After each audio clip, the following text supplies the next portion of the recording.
Unfortunately, much of World War II can be traced from the decisions made at the end of World War I.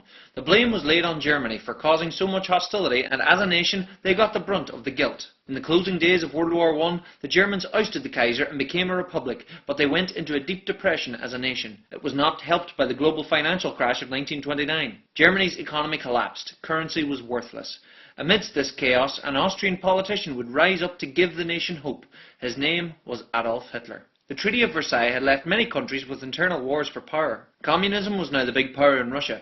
There was a right-wing movement in Europe called fascism, which was ruled with an iron fist by the men at the top.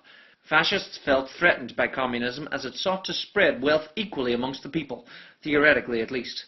Hitler was a fascist and became the leader of the National Socialist Party, or the Nazi Party, in Germany. He promised the people of Germany that they could once again be the great and powerful empire they once were, and even bigger. Throughout the 1930s, as he was voted into power, he made anti-Semitism politically correct, literally. He promoted the myth that the Jews cheated the country at the end of the First World War by creating the German Republic and forcing the armistice. As the years went on, the Nazi Party created a notion of Aryan superiority, and that this race of people was better than the rest. In their quest for ethnic perfection, they sought to rid themselves of many different ethnic minorities, especially the Jew. Germany allied themselves with the ambitious nation of Japan, as well as finding allies in the fascist state of Italy, led by Mussolini, and thus formed what became known as the Axis powers. Germany had shrunk after the Great War. As part of the Treaty of Versailles, Germany was not to put weapons in the Rhinelands bordering France. The trickle to war began as Hitler began to arm this area again. They then entered into Austria, who happily joined the Third Reich. They then invaded Czechoslovakia, the first mostly non-German speaking country for them to invade. This sent alarm bells throughout the rest of Europe. France and Britain saw Germany as a serious threat. British Prime Minister Neville Chamberlain warned Hitler not to invade Poland. On the 1st of September 1939, Hitler invaded Poland, forcing Britain to declare war on Germany. The German invasion of Poland was swift, using a very effective tactic called blitzkrieg, lightning warfare, which made deep, fast attacks with tanks and bombers, followed by the soldiers to secure the area.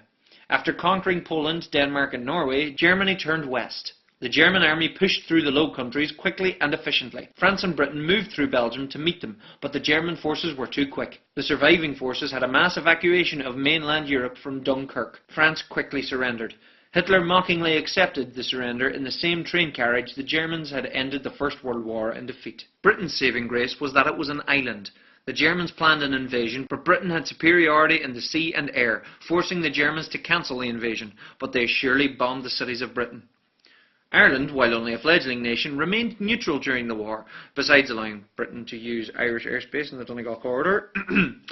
Hitler had had an agreement with Joseph Stalin, the leader of the Soviet Union, that he would not invade Russia so long as they kept out of the war. This truce wasn't to last, as both men had nothing but contempt for each other's ideals. Eventually, Hitler decided to invade Russia, and the first few months of the campaign were hugely successful for the Germans. They killed and starved millions of Russians as they pushed deep into Russia. Russia was to lose over 20 million people in this war, the most of any nation. The Russian army at the beginning of the invasion was poorly organized. Russia was seen as an uncivilized country to the Germans. Ultimately, only miles from Moscow, it was the winter that doomed the Germans. They weren't ready for the extreme cold. The Russians were. While Hitler was busy taking over Europe, the United States of America looked on from the outside. Although officially neutral, the United States began supplying the Allies with aid and cutting off oil to Japan. The ambitious Japanese Empire had already invaded parts of China and French Indochina before the war, and planned to expand across the Pacific. On the 7th of December 1941, they led a surprise attack on the American Navy base of Pearl Harbor, causing huge destruction and terrible shock throughout the United States. The attack was supposed to stop the United States from interfering, but Japan had awoken the sleeping giant, and the United States of America declared war on Japan, and thus Germany declared war on the United States. Just as the war had been starting in Europe, Hungarian Jewish scientists who were in America were on a mission to warn the government. Having been studying nuclear physics, the scientists saw the potential for weapons of mass destruction and feared the Germans may be already working on it. They hunted down Albert Einstein for some street cred, who signed their letter to President Roosevelt confirming the danger and urging him to build this great weapon before the Nazis do. It was a race against time. The Allies moved right across the north of Africa in 1942. By 1943, the Italian people had ousted Mussolini, seeing the Allied approach through Sicily. The Allies moved on up through Italy, and German forces came straight in to take over the defences. June 6, 1944 was D-Day for the Allies, as they made a massive landing of troops in Normandy. They fought their way into France and eventually secured their position. Paris had been liberated. Russia, which by now had amassed a huge army, was pushing hard against the Germans. As the Red Army pushed back through Poland, they began to uncover a terrible truth. The Nazis had been rounding up Jews and other ethnic minorities and exterminating them in death camps. In what became known as Germany's final solution, they sought to obliterate the Jewish population of Europe. 6 million Jews were murdered in what became known as the Holocaust. The most infamous concentration camp, Auschwitz, became a custom-built death factory of gas chambers and furnaces. The Allies liberated the survivors. Many of the Jews returned home unwelcome, their houses taken in their absence. The Allied leaders Churchill, Roosevelt and Stalin met in Crimea to plan for the future of Europe. The Allies closed in on Germany from all directions. It was Russia who reached Berlin first, and in the late afternoon of the 30th of April 1945, Hitler shot himself. A week later, the Nazis surrendered. The war in Europe was over.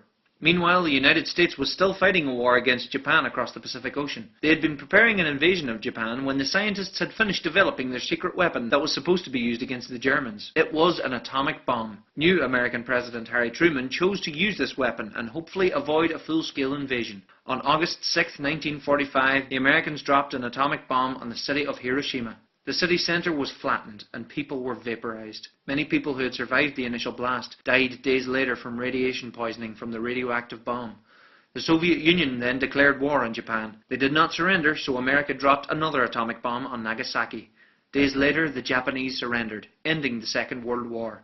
It is still an ethical question asked today if it was right to use such a destructive bomb on a population to save the lives of many in a possible invasion. Once again, the world was a changed place after this war. Many of the Nazis were tried and executed for their war crimes. Germany was occupied and divided into East and West. The map of Europe had changed once again. Over the next decade, two large military alliances would form from the Allies, NATO and the Warsaw Pact. Differing ideals between these alliances would set the scene for a long period known as the Cold War. The United Nations was set up to try and prevent another world war. So far, thankfully, World War III hasn't happened yet. Let's keep it that way, shall we? Yeah? Okay? Let's not blow each other up? Good. Okay, thank you.